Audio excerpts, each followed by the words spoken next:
जी, अस्सलाम वालेकुम। BCom chapter 2 आपका जो है सिलेबस का, उसके एमसीक्यूज़ आज हम इंशाल्लाह डिस्कस करेंगे। जहाँ पे एक्सप्लेनेशन रिक्वायर्ड होगी वो भी मैं एक्सप्लेन कर दूँगा।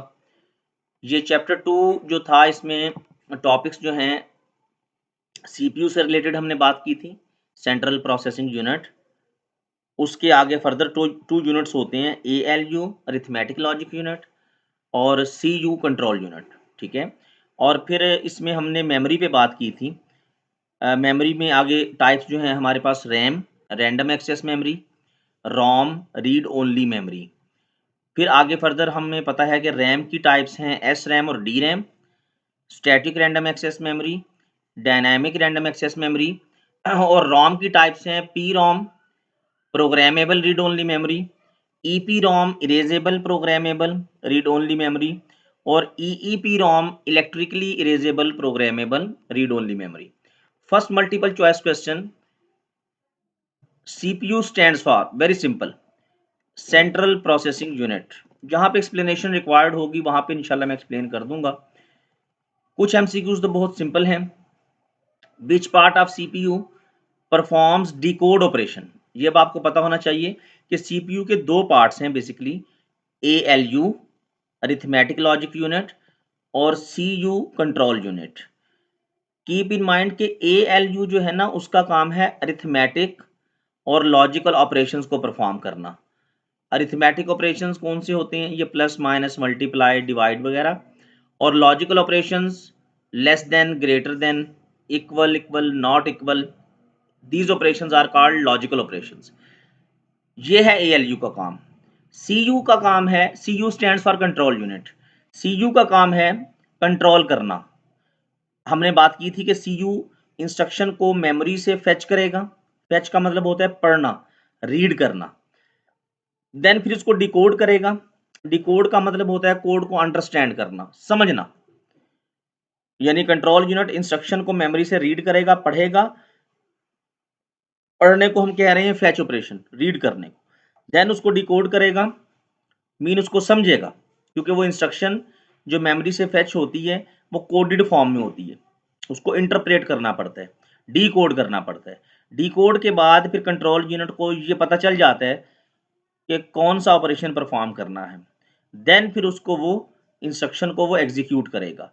तो कीप इन माइंड कि ये जो इंस्ट्रक्शन साइकिल है, fetch, decode, execute.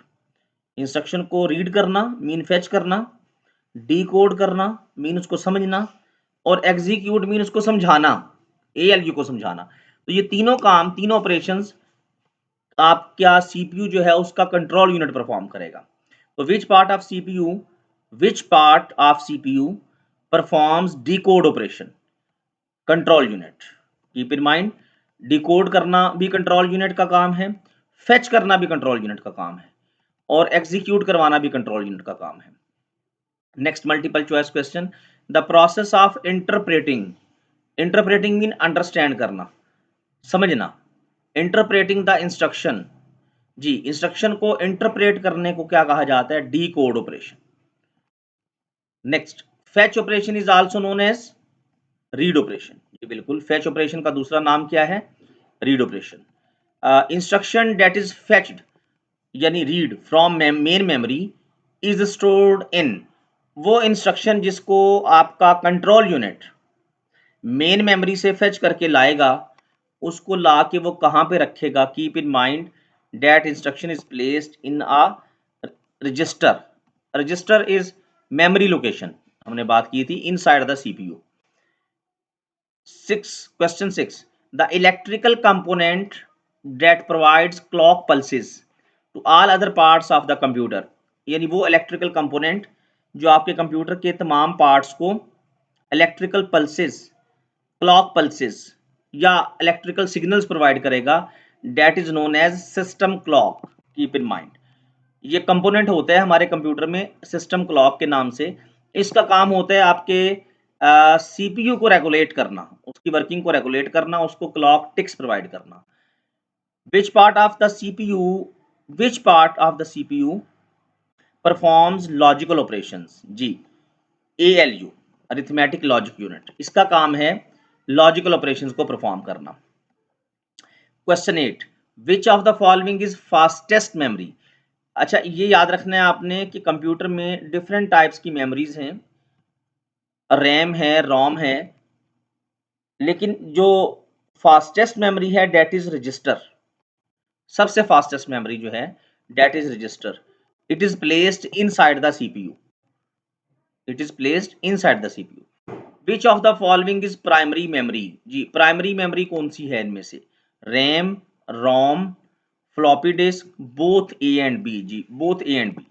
Keep in mind कि रैम भी प्राइमरी मेमोरी कहलाती है, रोम भी प्राइमरी मेमोरी कहलाती है। और प्राइमरी मेमोरी इसको इसलिए कहते हैं कि सीपीयू रैम और रोम के साथ डायरेक्ट इंटरेक्ट करता है, इसका लेन देन डायरेक्ट होता है सीपीयू के साथ। Which of the following is volatile memory. जी जनाब, वॉलेटाइल का मतलब वो मेमोरी जो वोल्टेज पे डिपेंड करती है। मीन करंट होगा, सिस्टम ऑन होगा तो डाटा स्टोर रहेगा, otherwise data will be lost. यानी अगर आपका सिस्टम ऑफ हो जाता है then data will be lost. तो that is RAM. RAM is volatile memory. ROM, P ROM, EP ROM, double EP ROM, these are non volatile. Question number 11, multiple choice question number 11, which of the following is non volatile memory. Non volatile वो memory जो voltage पे dependent नहीं है। Mean computer on हो या off हो, data will remain stored in this memory. P ROM, sorry ROM, P ROM, RAM, both A and B. इसका answer है बोथ ए एंड बी, क्योंकि रोम जो है वो भी नॉन वोलेटाइल है, पी रोम भी रोम की टाइप है। ठीक है, तो this is A and B. Which type of memory ROM is. जी जनाब, पूछा ये जा रहा है कि रोम किस टाइप की मेमोरी है। वोलेटाइल, नो, वोलेटाइल तो ये नहीं है। Non volatile, yes non volatile है। परमानेंट, परमानेंट भी है, इसीलिए परमानेंट है ना, नॉन वोलेटाइल है। तो both answer is, correct answer is both B and C. अच्छा, ये चैप्टर 2 पे हम एमसीक्यूज डिस्कस कर रहे हैं। ये वीडियो लेक्चर आपका चैप्टर 2 के एमसीक्यूज पे होगा। This is part 1। कुछ एमसीक्यूज जो रह जाएंगे वो इंशाल्लाह हम नेक्स्ट लेक्चर में डिस्कस करेंगे। ऑलमोस्ट हर चैप्टर के 30 to 40 एमसीक्यूज वो मैं आपको गाइड करूंगा। चैप्टर 2, चैप्टर 3, चैप्टर 4, चैप्टर 5 इंशाल्लाह। और उसके बाद फिर chapter, last chapter internet and email. Her chapter की एमसीक्यूज की एक वीडियो लेक्चर आपको, उसकी एक वीडियो आपको मिल जाएगी। इनको तैयार करें इंशाल्लाह। Best of luck. इजी है एमसीक्यूज। सिलेबस आपका कंसेप्चुअली अगर प्रिपेयर्ड है तो एमसीक्यूज हो जाते हैं, लेकिन फिर भी एक दफा इनको एक नजर देखना जरूरी है। Which type of memory RAM is. जी, रैम किस टाइप की मेमोरी है? वोलेटाइल, यस वोलेटाइल तो ये है। Non volatile, temporary. ये वोलेटाइल भी है और इसीलिए इसको टेम्परेरी भी कहा जाता है। तो इस तरह के एमसीक्यूज को ख्याल से, ध्यान से, तवज्जो से अटेम्प्ट करना है आपने, जिसमें दो ऑप्शंस बनते हों। तो उसमें आप अगर सिर्फ वोलेटाइल पे टिक कर देंगे तो इट विल बी रॉन्ग, क्योंकि इसका आंसर है both A and C. Okay, RAM stands for, very simple, RAM stands for random access memory. ROM stands for read only memory. Which of the following is read write memory. इनमें से कौन सी memory ऐसी है जो read write memory कहलाती है? Read write mean के जहां से सीपीयू रीड भी करता है और जहां पे सीपीयू राइट भी करता है, डेट इज रैम। क्योंकि रोम और आगे उसकी ये टाइप्स हैं, ये तो रीड ओनली मेमोरीज है ना। तो रैम वो मेमोरी है जहां से सीपीयू रीड भी करेगा, करता है, और यहाँ पे डाटा को राइट भी किया जाता है। Multiple choice question number 17, the startup process of computer is stored in which memory. आपका जो कंप्यूटर का स्टार्टअप प्रोसेस है, जब आप कंप्यूटर को ऑन करते हैं तो कंप्यूटर स्टार्ट लेते हैं, वो स्टार्टअप प्रोसेस कहाँ स्टोर होता है? Where it is stored? तो keep in mind it is stored in ROM, ROM chip. SRAM is also known as, अच्छा SRAM is the abbreviation of static random access memory, और SRAM is also known as cache memory. SRAM का दूसरा नाम cache memory भी है। ये हमने पढ़ा था कि SRAM किसी किस्म का रिफ्रेश ऑपरेशन परफॉर्म नहीं करती। इसको अपने आप को रिफ्रेश करने की जरूरत नहीं होती, क्योंकि इसमें जो करंट स्टोर होता है डाटा करंट की फॉर्म में, जब एक दफ़ा स्टोर हो जाता है तो it will hold the current, वो उसको ड्रॉप नहीं होने देती। इस पर डिटेल बात हम कर चुके हैं थ्योरेटिकली। तो इसीलिए इसको हम कैश मेमोरी कहते हैं कि ये कैश की फॉर्म में डाटा आपको प्रोवाइड करती है। कैश भी नकद फौरी डाटा देगी। एसरैम सीपीयू को किसी किस्म का वेट नहीं करवाएगी। सीपीयू की तरफ से रिक्वेस्ट आएगी तो it will provide data in the form of cash without any delay. 1 gigahertz equal 1000 megahertz, keep in mind। अच्छा, hertz is the unit of what? Frequency. Hertz frequency का यूनिट है। ये सीपीयू में थोड़ा सा इसकी डिस्कशन है। दी इलेक्ट्रिकल पाथ्स, ये बसेस की बात स्टार्ट होने लगी है। हमने कहा था कि कंप्यूटर में कुछ इलेक्ट्रिकल पाथ्स होते हैं जिन पे आपका डाटा, इंस्ट्रक्शंस और कंट्रोल सिग्नल्स ट्रेवल करते हैं। तो electrical paths through which data and instructions are travelled are known as, these electrical paths are called buses. इनको हम बस कॉल करेंगे। अच्छा, थ्रू विच बस इंस्ट्रक्शंस आर ट्रेवल्ड। याद रखिएगा कि इंस्ट्रक्शंस को ट्रेवल करवाने के लिए कोई अलग से बस नहीं होती इंस्ट्रक्शन बस के नाम से। ये इंस्ट्रक्शंस जो हैं ये भी उसी बस के थ्रू ट्रेवल करती हैं जिस पे डाटा ट्रेवल करता है, यानी डाटा बस के थ्रू। डाटा बस पे ही डाटा ट्रेवल करेगा, डाटा बस पे ही इंस्ट्रक्शंस ट्रेवल करेंगी। विच of the following is by directional बस? बाय डायरेक्शनल मीन जिसमें दो डायरेक्शंस होती हैं, जिसपे मूवमेंट दोनों डायरेक्शन में आपके पास पॉसिबल होती है। तो डेट इज डाटा बस, क्योंकि डाटा ने सीपीयू से रैम की तरफ जाना भी है, सीपीयू से रैम की तरफ जाना भी है in the case of write operation, और रैम से डाटा सीपीयू की तरफ आता भी है in the case of read operation. तो डाटा बस आपकी जो है ना ये बाई डायरेक्शनल है। Data bus, address bus and control bus, इन तीनों बसेस को कोलेक्टिवली क्या कहा जाता है? Is collectively known as, keep in mind these three buses collectively known as system बस।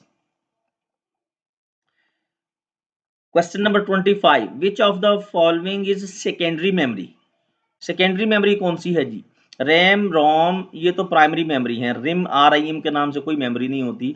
HDD stands for hard disk and it is secondary memory. तो ये होप सो ये आपको क्वेश्चन जो हैं ये 25 मल्टीपल चॉइस क्वेश्चंस, ये आप अब इनको प्रिपेयर कर लेंगे। कुछ MCQs में इसमें कुछ और भी ऐड कर देता हूँ। जैसे यहाँ पे हमने बात की थी SRAM। SRAM stands for, keep in mind, ये कुछ MCQs में अभी ऐड कर देता हूँ इसमें। Question number 26, SRAM stands for what? Static Random Access Memory। Random Access Memory, System Random Access Memory, Static Real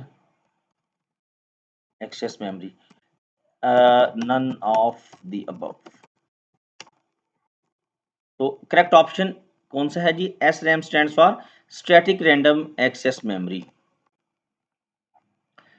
अच्छा, बहरहाल ये 26 MCQs, इनको आप प्रिपेयर करें। होप सो इंशाल्लाह नेक्स्ट लेक्चर में चैप्टर 3 के MCQs 25 26 जितने भी हो सके वो मैं आपसे शेयर करूंगा। ये जो फाइल है वर्ड फाइल, ये आपको मिल जाएगी। इस लेक्चर को आप ज़रूर फॉलो करें, इन क्वेश्चंस को आप प्रिपेयर करें, ठीक है। MCQs को चैप्टर 3 के MCQs हो जाएं तो फिर इन दोनों चैप्टर के MCQs का आपसे मैं एक क्विज ले लूँगा। ओके जी, थैंक यू।